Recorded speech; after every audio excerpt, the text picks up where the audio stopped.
Esta charla se llama entonces Dibujo, Creatividad y Cerebro, como anunció Sergio, trazando vínculos metodológicos, y no alcanzo a ver el resto porque me tapa mi video, trazando vínculos metodológicos educativos. Partimos entonces.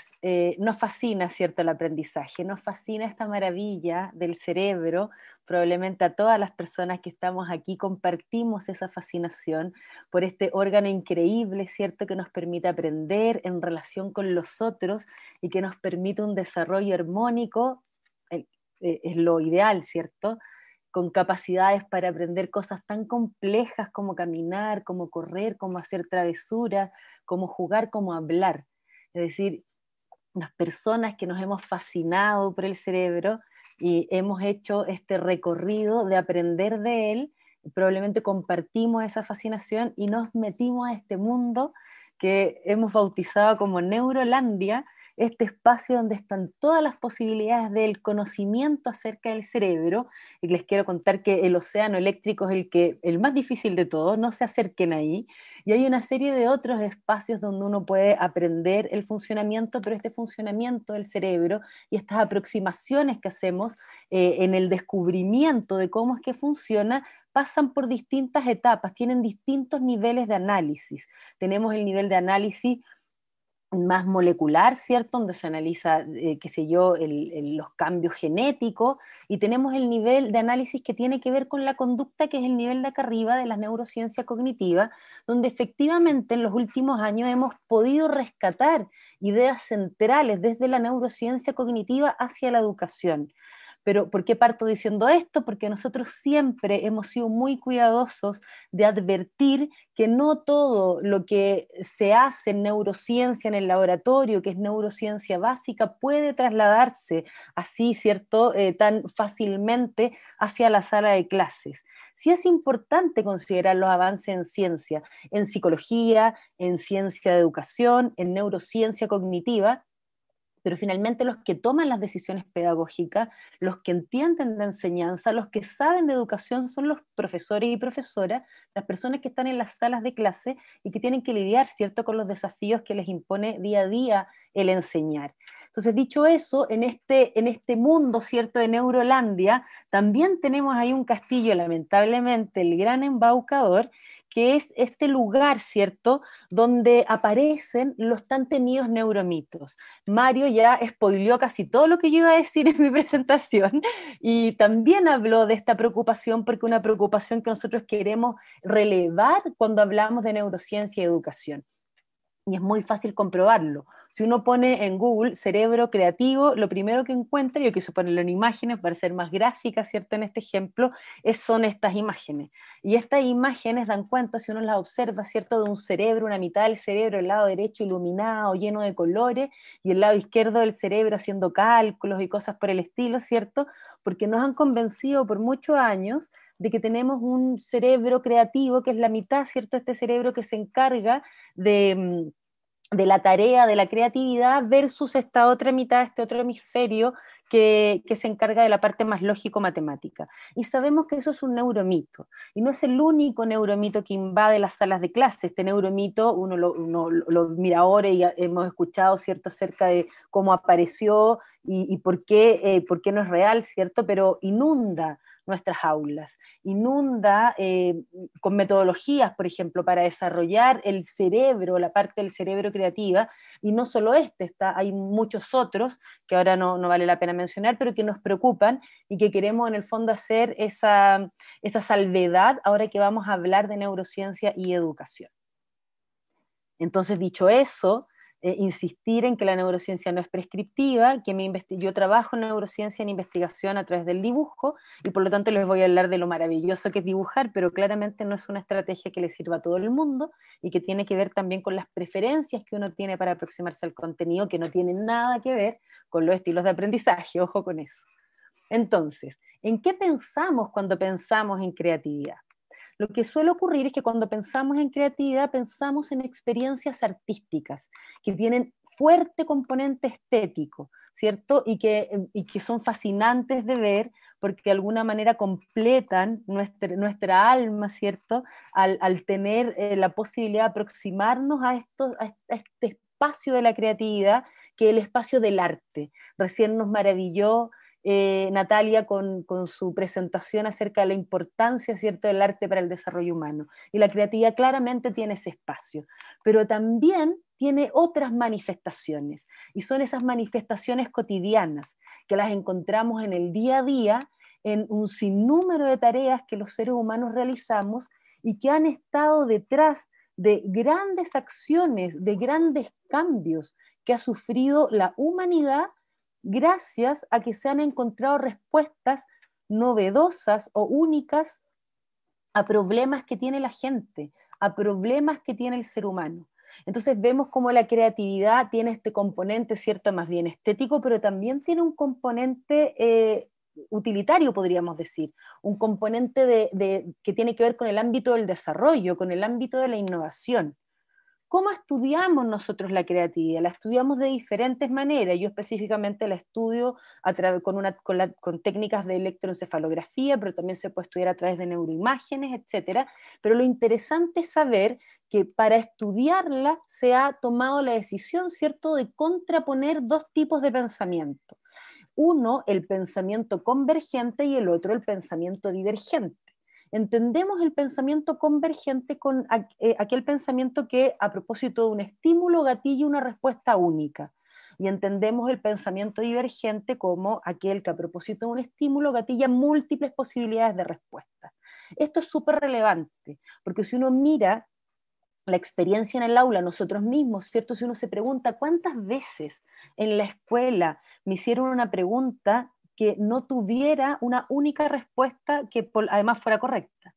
¿Cuántas veces tuvimos esa posibilidad durante nuestra época escolar de que se nos preguntara o se nos pusiera en situación de resolver un problema donde la solución no estaba prescrita, donde la solución la teníamos que encontrar nosotros? ¿Cuántos de nosotros tuvimos posibilidad de enfrentarnos al desarrollo del pensamiento divergente en el aula? Es una interesante pregunta, y es interesante que las y los educadores se la hagan. Entonces, ¿cómo se estudia? En contraposición con estos dos pensamientos. Acá, por ejemplo, hay 3 estudios distintos donde se indagó cómo es que funcionan las redes atencionales y cómo es que funcionan las dinámicas neurales de la creatividad, pidiéndole, por ejemplo, a bailarinas expertas, ¿cierto?, a bailarinas profesionales que pensaran en piezas de baile que ellas conocían muy bien y de memoria, versus que pensaran en algún baile que ya estuvieran improvisando. Y de esa manera fuimos descubriendo cómo funcionan las dinámicas neuronales de la creatividad, porque se encontró que había diferencia, que no era lo mismo gatillar una respuesta de pensamiento divergente que gatillar una respuesta de pensamiento convergente, entendiendo divergente con la respuesta a ese baile improvisado y convergente al baile que yo conozco y que sé de memoria. Lo mismo con pianistas de jazz. Ellos se les pedía pensar en una pieza musical improvisada, una pieza musical que conocían, y posteriormente una pieza musical improvisada, y de esa manera se empezó a ver y a descubrir que efectivamente habían diferencias en este tipo de pensamiento, y diferencias que tenían un correlato neuronal también. También están estos mismos estudios con diseñadores, etcétera. Yo estudio a través del dibujo y por lo tanto hago la misma lógica en mi investigación, donde pongo en contraste a personas que dibujan un dibujo conocido, en este caso un símbolo, versus un dibujo creado, que estaría ahí yo haciendo este contraste, pensamiento convergente versus pensamiento divergente. Pero no les vine a hablar de mi estudio. Vamos a cerrar esta investigación tratando de pensar por qué es importante estudiar la creatividad y por qué es importante permitirla. Y es importante por varias razones. Primero, como ya anticipaba, la creatividad es la antesala de la innovación, y la innovación permite el desarrollo de los países. Los países más desarrollados, con mejor calidad de vida, tienen altos índices de innovación, lo que se da cuenta a través de la inscripción de patentes, es decir, hay alta capacidad de inventar. Esos países que inventan mucho son países con altos índices de creatividad y de alguna manera se ve reflejado en la forma en que se han puesto de acuerdo como sociedad.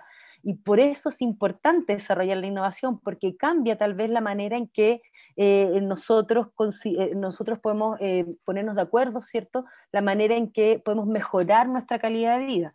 Nosotros en este índice, en el del año pasado, estamos en el lugar 51, el año anterior estábamos en el 47, parece un buen lugar cuando uno mira que son 141 economías, pero la verdad es que estamos bastante alineados con los países más pobres de África, por ejemplo, de África del Sur. Entonces, estamos al debe en innovación y tiene sentido porque cuando se nos midió en creatividad, se tomó una prueba, PISA tomó una prueba a los adolescentes chilenos, niños y niñas de 15 años, y les hicieron preguntas que tenían que ver con habilidades creativas, con la capacidad de resolver problemas de manera creativa, y nos fue pésimo. Salimos uno de los peores evaluados, es decir, reprobamos ahí en creatividad, y estábamos en ese minuto, ya éramos un país OCDE, y cuando nos midieron respecto a los otros países OCDE, tuvimos uno de los promedios más bajos. Entonces, y uno dice, bueno, claro, no es de extrañar esto, sabemos perfectamente que la escuela no está permitiendo el desarrollo de la creatividad. Aquí hay muchos autores abajo en la diapositiva que dan cuenta de que la escuela no permite, que no da la posibilidad de que la creatividad entre al aula, que estamos permanentemente centrados en el currículum, ¿cierto? Y lamentablemente no solo en el currículum, no estamos atendiendo el currículum completo, que tal vez eso no sería un problema y capaz que ahí sí cabe la creatividad, sino que estamos en un estrechamiento curricular atendiendo a 2 o 3 asignaturas con suerte y todo lo demás queda afuera. Y eso es bien grave, porque si pensamos que la educación es un derecho humano, estamos impidiendo el derecho humano al desarrollo integral al no considerar todas las posibilidades de desarrollo que deberían tener todos y cada uno de nuestros niños, niñas y adolescentes que están en la escuela. Entonces, una buena idea podría generar un cambio importante a través de la innovación, una manera de operacionalizar la creatividad es a través de lo que estábamos diciendo que tiene que ver con la innovación. Porque es importante nuevamente, porque como decía Mario, Mario el más citado hoy día de todas las charlas, todos lo citamos a Mario, está la red se sabe, ¿cierto?, que la red por defecto, que es esta red neuronal que subyace a la divagación o a la imaginación, cuando estamos en tareas creativas se puede acoplar con la red ejecutiva, que es la red que nos permite desarrollar tareas con ciertos grados de concentración, tareas con conciencia de que tengo que poner ahí esfuerzo cognitivo. Entonces, la imaginación podría eventualmente ser una oportunidad. Nosotros podríamos empezar a considerar el desarrollo del pensamiento divergente, contemplarlo como una posibilidad de generar ideas creativas e incluirlo en nuestra experiencia pedagógica. No puede ser que todo, o sea, tenemos que lograr ese equilibrio del que hablaban anteriormente, porque no puede ser que todo sea respuesta única y un tipo de pensamiento cuando tenemos tantas posibilidades además de acercarnos como protagonistas a nuestro aprendizaje, si es que abrimos esta puerta, ¿cierto? Si abrimos este espacio a la reflexión, al diálogo, a la creatividad. Entonces, esto de pasar desde una red, desde el control ejecutivo a la red por defecto, al desarrollo de la creatividad, a la divagación, es algo que tenemos que empezar a considerar, a mirar, a cuestionar nuestras prácticas pedagógicas para poder en el fondo estar disponibles para esos cambios que son necesarios. En el fondo, el pensamiento divergente, que es el que subyace a las posibilidades de ser creativos o creativas, es una oportunidad. Y por supuesto que es una oportunidad para el aula, porque podemos transformar, ¿cierto?, cosas que tal vez son cotidianas o cercanas en cosas extraordinarias, en ideas innovadoras, y ni siquiera por el sentido de utilitario, ¿no?, sino porque también es necesario, como decía Natalia anteriormente, el desarrollo humano a través de expresiones que tienen que ver con lo creativo, como es también lo artístico. Una buena idea implica ingresar a un proceso creativo. Y el proceso creativo, acá es donde viene lo que les quería contar, el dibujo es muy útil para el proceso creativo. Se sabe, por ejemplo, que el dibujo creativo, es decir, el dibujar ideas, el ordenar lo que uno piensa, el simbolizar o iconografiar aquellas cosas que uno piensa, que uno quiere hacer, que uno quiere realizar, que uno ha descubierto acerca de una charla, por ejemplo, uno toma una nota y esa nota la dota de contenido, entonces eso significa que hay mayores demandas cognitivas que finalmente se asocian al significado de la imagen. Las imágenes son poderosas, las imágenes tienen el poder de contener información. Y si nosotros le diéramos espacio en el aula, podríamos maravillarnos con las posibilidades que nos ofrecen, además de devolver a los niños y las niñas cierto protagonismo respecto de los espacios de aprendizaje, que de alguna manera, dado el paradigma que predomina en la educación de la enseñanza, se los hemos quitado. Entonces, hay muchos estudios que favorecen o que hay evidencia, ¿cierto?, acerca de cómo el dibujo favorece el aprendizaje porque favorece la memoria. Entendemos que la memoria sería una respuesta concreta que uno puede medir para decir que algo se ha aprendido o no. Por ejemplo, hay un estudio muy lindo sobre el garabateo, y se hicieron 3 condiciones distintas donde las personas escuchaban una conversación y en un caso garabateaban mientras escuchaban, en otro caso escribían, en otro caso tomaban distintos tipos de notas, y se vio que era el garabateo una de las estrategias, es decir, esto de hacer el dibujo, de dibujar, de dibujar incluso sin sentido, una de las estrategias que mejor funcionó para la memoria, del recuerdo de aquello que habían escuchado como conversación anteriormente. Hay estudios también que han mostrado cómo hacer dibujo respecto de otras condiciones distintas favorece la memoria en personas jóvenes y también en adultos mayores. O sea que el dibujar aquello que yo quiero aprender en términos de memoria, podría facilitar ese proceso, y yo creo que la razón es bien simple, y es que para dibujar y sintetizar ideas a través de imágenes, se necesita pasar por habilidades que son de orden superior, de orden más complejo. No basta reconocer, que es lo que hacemos cuando estamos completando una prueba, cuando estamos nombrando, repita el nombre de tal cosa. Son habilidades como más básicas a nivel de reconocimiento, sino que estamos en habilidades más complejas como el análisis, como la reflexión, como la síntesis.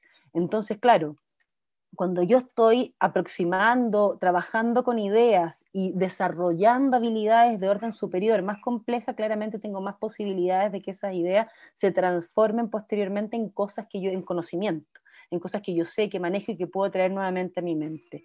Se sabe también hace mucho tiempo que las habilidades visoespaciales que se pueden desarrollar a través del dibujo favorecen las habilidades para STEM, que es este grupo de carreras o de áreas, ¿cierto?, el conocimiento, que la sigla en inglés son ciencia, tecnología, ingeniería y matemática. Sabemos además, lamentablemente, que hay sesgos de género en el desarrollo de las habilidades visoespaciales, no solo en Chile, en todas partes, y también hay sesgos de género en la cantidad de personas, de mujeres que participan en carreras o que se desarrollan su vida en carreras o áreas vinculadas al STEM. Entonces, el dibujo podría ser también una manera de desarrollar esas habilidades que sabemos que están deficitarias en las mujeres, sobre todo, no porque las mujeres no tengan las mismas habilidades o capacidades para desarrollar habilidades visoespaciales, sino porque la cultura ha hecho que los niños desarrollen ciertos juegos, habilidades que las niñas no. Cuando un niño está jugando con Lego, está desarrollando habilidades visoespaciales que la niña no está desarrollando si es que no le permitimos que haga esos mismos juegos. Si un niño que está pateando una pelota hacia un arco también está desarrollando habilidades visoespaciales que tal vez una niña que está desarrollando otros juegos no puede habilitar, ¿cierto? Y una de las estrategias que para mí es la favorita, es decir, yo adoro esta estrategia, es el sketch note, que es la toma de apuntes o notas visuales. Hay también evidencia acerca de que permite hacer este procesamiento cognitivo de aquello que yo estoy o escuchando o viendo o ideando. Y cuando yo soy capaz de transformar la información en una cosa distinta, entonces ya estoy siendo parte de ese proceso, ya me involucré, y esa cosa distinta puede perfectamente ser un dibujo, como puede ser otra cosa también. Yo no estoy diciendo con esto dando una receta o prescribiendo algo, sino que estoy diciendo que la evidencia favorece el uso del dibujo, en este caso muy puntual, para la memoria, y eso es algo que debiéramos tener en consideración, porque lo que uno se encuentra cuando le pide a niños y niñas que dibujen es que después de cierta etapa del desarrollo, alrededor de cuarto o quinto básico, ya no quieren dibujar si no se consideran buenos para el dibujo. O sea, alguien de alguna manera han entendido que el dibujo se vincula con lo estético y han descartado las posibilidades de dibujar si es que no tienen esa habilidad estética para el dibujo. Y eso es muy triste, porque de alguna manera le hemos dado el mensaje siempre, en este afán, ¿cierto?, de la respuesta correcta, de un solo tipo de pensamiento, que un dibujo tiene que ser bonito y nada más, y un dibujo podría no ser bonito, pero tener muchísimo significado, ¿cierto? Podría permitirme comprender algo de mejor manera, podría permitirme involucrarme de mejor manera con mi experiencia de aprendizaje, y eso tiene tanto más valor que lo estético. Para ir cerrando, lo importante acá, creo yo, es ir haciendo este cambio de paradigma de esta enseñanza centrada precisamente en la enseñanza, donde es el profesor o la profesora el que realiza muchas acciones y prepara clase y pone el PowerPoint y hace cosas, pero no estamos pensando en lo que hacen o piensan nuestros estudiantes, tampoco tal vez en lo que sienten. Entonces es muy importante pensar, y esto lo dijo Simon hace muchos años atrás, más de 30 años atrás, el aprendizaje es el resultado de lo que las y los estudiantes hacen y piensan, y solo lo que ellos hacen y piensan. Y ahí es donde aparece la figura del profesor mediador, que es esta persona que es capaz de intencionar e influir sobre lo que los niños y las niñas hacen y piensan, pero no puede hacer y pensar por ellos. Entonces ahí es donde tenemos que hacer este giro hacia una enseñanza basada en el aprendizaje, donde rescatemos lo que dice la evidencia acerca de cuáles son las mejores metodologías para aprender y las llevemos al aula, que nos atrevamos a hacer estos cambios, que nos atrevamos también con la creatividad para poder efectivamente sentirnos más cómodos y seguros y cambiar aquello que lleva por tantos años siendo igual. Acá hay un ejemplo de un cómic de un dibujante que les recomiendo seguir, está en Instagram, ahí está su dirección, y nos muestra que esto no ha cambiado prácticamente nada. Entonces les voy a dictar mis apuntes, les voy a dar fotocopias de mis apuntes, les voy a poner un PowerPoint de mis apuntes, voy a compartir el Drive de mis apuntes. ¿Se fijan? Estamos en ese paradigma donde es el docente o la docente los que hacen cosas y luego nos las entregan, se las entregan a los estudiantes como si de esa manera aseguráramos algo, ¿no? Aseguráramos que a propósito de eso, de todos los esfuerzos que nosotros hicimos, finalmente van a aprender. No hay una relación causal entre enseñar y aprender.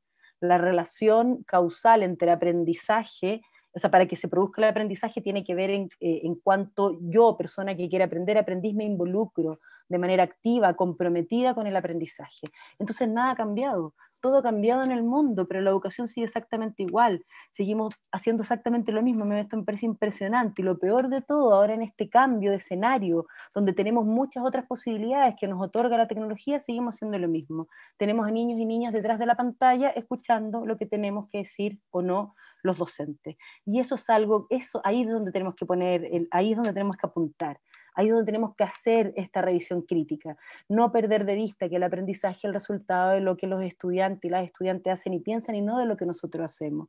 Y sabemos que hay muchas metodologías que tienen en cuenta esta consideración y que además han sido contrastadas experimentalmente y que han revelado que sí funcionan y que sí dan buenos resultados en el aprendizaje. Mi invitación es a considerar eso, a considerar la evidencia, a considerar la importancia, la necesidad del cambio, abrir espacio al pensamiento divergente. Yo insisto, cuando nos preguntaron en la escuela algo que no tuviera que ver con una respuesta única y correcta, ¿cuántas experiencias de ese tipo tuvimos? Si la respuesta es pocas o ninguna, entonces eso ya nos quiere decir algo.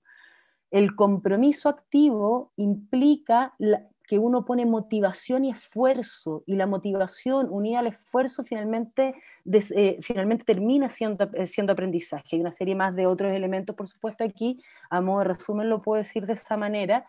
Lo que me parece más importante en el fondo es que podamos ir transformándonos las personas que hacemos docencia en mediadores efectivos, esos sujetos, ¿cierto?, capaces de maravillar a otros con el aprendizaje, de fascinar a otros con el aprendizaje, de lograr que los otros sientan curiosidad por aprender y de guiarlos en ese camino con un acompañamiento cercano, cálido, amable, ¿cierto? Y una retroalimentación oportuna para lograr que nuestros niños y nuestras niñas aprendan.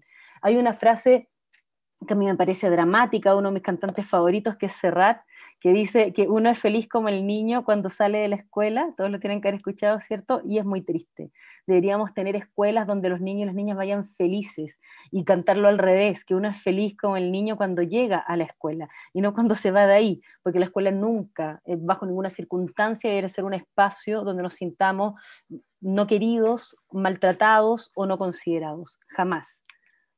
Me gusta terminar cuando hablo de creatividad con este relato que escribió Rodari hace muchos años atrás en su libro La gramática de la fantasía, porque creo que de alguna manera refleja muy bien lo que significa la aproximación con el arte, y se los voy a leer. Dice: yo espero que estas páginas puedan ser igualmente útiles a quien cree en la necesidad de que la imaginación ocupe un lugar en la educación, a quien tiene confianza en la creatividad infantil, a quien conoce el valor de la liberación que puede tener la palabra, el uso total de la palabra para todos. Me parece un buen lema de bello sonido democrático, no para que todos sean artistas, sino para que nadie sea esclavo. Muchísimas gracias. Vamos entonces a las preguntas y con esto damos cierre a nuestro simposio. Perfecto. Muchísimas Gracias. gracias, Evelyn. Antes de pasar a las preguntas, quiero recordarles a quienes no lo hayan hecho de inscribirse en el link de verificación de asistencia. Recuerden que está en la ventana de chat. Si van al inicio del chat, que ahora está bien, bien arriba, pero si van al inicio del chat, ahí van a encontrar el link. No se les olvide, por favor. Y vamos entonces con las preguntas. Yo creo que esta pregunta te va a gustar. Dice, el entorno del aula y su equipamiento, ¿apoya o no el desarrollo creativo de los niños? Yo creo que no, po. No, la verdad es que no, no tenemos aula, como vimos en la imagen, incluso la disposición del mobiliario en las salas de clase no permite mucho ni la discusión, ni el trabajo en equipo, ni la conversación. Tenemos la idea de que cuando una sala tiene esas condiciones es un lugar donde se está haciendo desorden, y que el desorden o el ruido no es compatible con el aprendizaje. Y es porque no hay recetas para esto. Evidentemente, hay momentos en que se necesita silencio para actividades que requieren alta concentración, pero la mayoría del tiempo, dado que estamos trabajando con la infancia, debiéramos estar en lugares donde se juega, donde se conversa, donde se comparte, donde se analiza, donde se discute, y no donde niños y niñas están sentados el día entero prestando atención a un adulto, que, o sea, eso es prácticamente aberrante. Realmente prácticamente aberrante. Así que sí, claramente no favorece. Hay hartos estudios ahora que han tratado de involucrar la arquitectura educativa como favorecedora también del aprendizaje. Es bien interesante lo que está ocurriendo ahí también, porque el ambiente importa. Entonces hay que ocuparse también del ambiente, del entorno de aprendizaje para aprender más y mejor. Perfecto. Siguiente pregunta. Trabajando con niños me he dado cuenta que hay algunos que no les gusta para nada dibujar. Pensando que en prebásica el dibujo es una actividad recurrente, ¿cómo se puede motivar a ese niño a acercarse a esta actividad? Yo creo que el problema está en lo que les comentaba anteriormente, que tendemos a esto del pensamiento divergente, el pensamiento convergente en todo, incluso en el dibujo, que debiera ser un espacio de exploración libre. Cuando les pedimos a los niños que dibujen, hay chistes sobre eso, hay un montón de memes sobre eso, donde uno le pide al niño que dibuje y quieres que dibuje lo que tú quieres que dibuje y no lo que ellos quieran dibujar. Entonces vamos normando, vamos mermando, vamos estandarizando, ¿cierto?, las posibilidades, en este caso de dibujar, y además le vamos agregando un componente estético. Entonces están los que dibujan bien y los que dibujan mal. Probablemente eso desincentiva. Es muy raro ver a un niño o una niña pequeño que no quiera dibujar, o que le parezca desagradable dibujar, o que se niega al dibujo. El dibujo es algo que compartimos muy ancestralmente.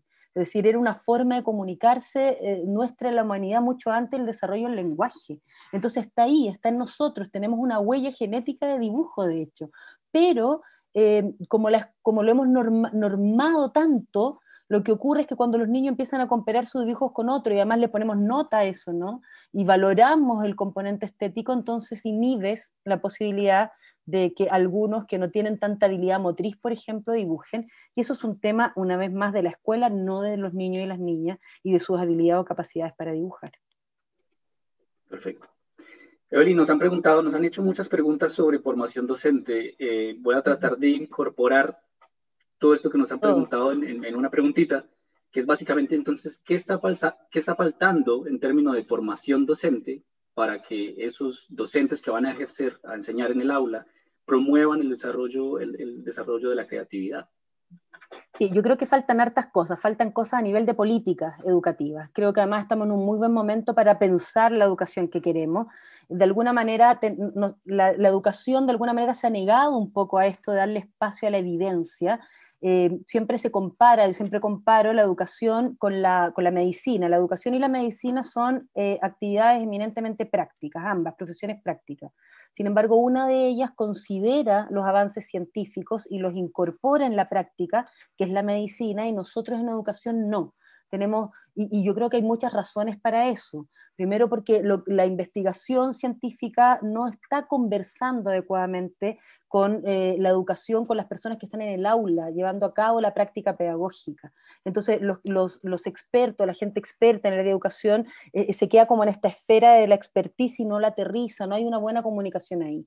Y por otro lado, a las personas que estudian pedagogía no se les inculca a desarrollar mayor capacidad de pensamiento crítico y habilidades indagatorias. Nosotros, ya que somos una profesión cuya investigación avanza a pasos agigantados, deberíamos tener profesionales de la educación capaces de investigar también y de poder entender y entender críticamente los avances en investigación para poder incorporarlos o no a su práctica pedagógica.